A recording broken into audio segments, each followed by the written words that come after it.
In the picturesque countryside of Madhupur, a quaint village surrounded by emerald fields and a silver river, Arav and Mira began their journey as husband and wife. Arav was known as a man of impeccable character, a hard-working entrepreneur whose small business supported a modest but fulfilling life. Mira, on the other hand, was a vision of compassion and beauty, whose selflessness had earned her a cherished place in the hearts of the villagers. Theirs was a union celebrated by all. Arav had wooed Mira for years, enduring countless rejections but never losing hope. It was his persistence, paired with his genuine love, that finally won her over. Their wedding was the most joyful event the village had seen, and their life together started with laughter and dreams of a bright future. When Mira announced her pregnancy, it seemed the universe had conspired to bless them further. The couple spent countless evenings imagining their child, planning a nursery, and dreaming of the family they would build. Arav often whispered to Mira, "This child will be the light of our lives," but life, with its unpredictable twists, often tests the strongest bonds in the most unexpected ways. The day their son was born, Arav waited anxiously outside the hospital room. His heart raced with a mix of excitement and nervousness.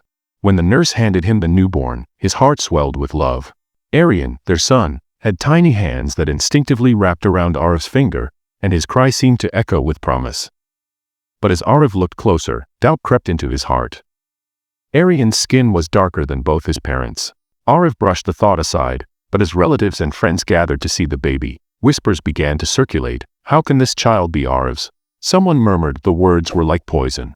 Arav's mind, influenced by the whispers and societal prejudices, began to spiral into suspicion.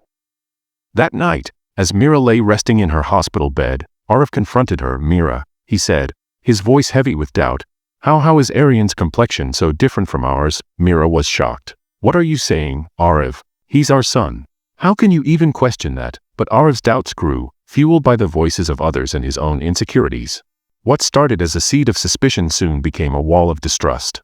Mira tried to reassure him, but his love for her seemed to fade under the weight of his doubts. Weeks turned into months, and Arav's coldness became unbearable. Finally, he made a decision that would change all their lives. One evening, he handed Mira divorce papers. "I can't live like this," he said, his voice devoid of emotion. "I don't believe Aryan is mine." Mira's heart broke, but her pleas fell on deaf ears. Arav left, leaving Mira and Aryan to fend for themselves. Being a single mother in a conservative society was not easy. Mira quickly became the subject of gossip and ridicule.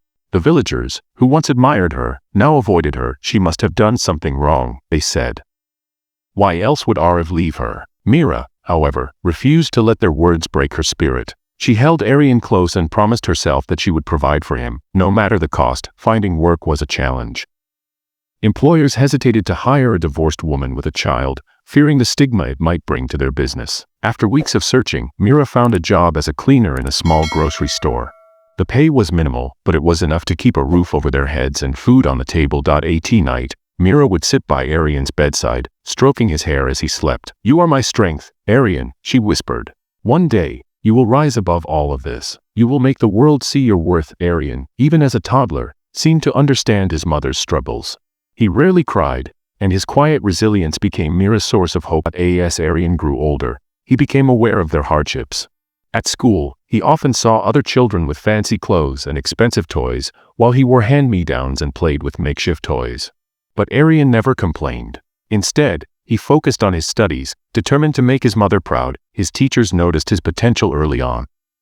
"Aryan is a bright child," they often told Mira.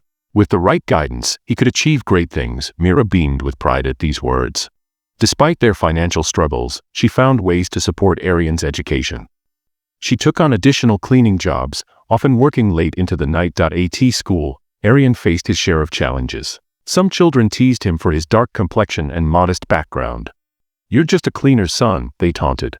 "You'll never amount to anything." Aryan clenched his fists but refused to fight back. Instead, he used their words as motivation. "I'll show them," he thought. "One day, they'll regret underestimating me." Aryan's hard work paid off. He consistently topped his class and earned a scholarship to a prestigious university in the city. Mira was overjoyed but also apprehensive about sending him so far away. "Oh, my son," she said, her voice choked with emotion. "This is your chance to build a better life. Always remember where you came from and stay true to yourself." At university, Aryan thrived. He excelled in his studies and took up part-time jobs to support himself. Despite the challenges, he remained focused on his goals. After graduating with honors, Arian was offered a position at a leading tech company. But his ambitions didn't stop there. He dreamed of building something of his own, a company that would not only change his life but also make a difference in the world. Using his savings and a small loan, Arian founded a tech startup. The journey was fraught with obstacles, but Arian's determination and innovative ideas soon attracted investors. Within a few years, his company became one of the most successful in the industry. Arian, now a wealthy entrepreneur, never forgot his roots. He credited his success to his mother's sacrifices and often said, "Everything I am today is because of her." While Arian was rising to success, Arif's life took a different turn. His second marriage, which he had hoped would bring him happiness, was fraught with conflict. His wife, more interested in his wealth than his well-being, left him when his business began to falter. Arif's financial troubles mounted, and he soon found himself bankrupt. Alone and burdened by regret, he looked back on his life and realized the mistakes he had made. One day, while searching for work, Arif came across a job opening for a janitor at a large company. Desperate, he applied. Unaware that the company belonged to Arian, Arif joined the company and quickly noticed its success. Employees often spoke of the CEO with admiration, describing him as a visionary and a compassionate leader. One day, while cleaning the CEO's office, Arif noticed a photograph on the desk. It was a picture of Mira and a young Arian. His heart sank as realization dawned. The CEO was his son, the child he had abandoned years ago. Arif was overcome with guilt and regret. For days, he debated whether to approach Arian. Unable to keep silent any longer, Arif requested a meeting with the CEO. When Arian entered the room, Arif fell to his knees. "I am your father," he said, his voice trembling. "I know I don't deserve your forgiveness, but I am sorry for what I did. I let my doubts and pride destroy our family. Can you ever forgive me?" Arian was stunned. Memories of abandonment and pain flooded his mind, but so did the lessons his mother had taught him about forgiveness. Arian forgave his father, offering him a chance to rebuild his life. Together, they worked toward healing the wounds of the past. Mira, now reunited with Arif, found closure in the love and success of her son. The story serves as a powerful reminder of the importance of love, trust, and forgiveness in overcoming life's challenges. We need your support. Please subscribe to our channel for more videos like this.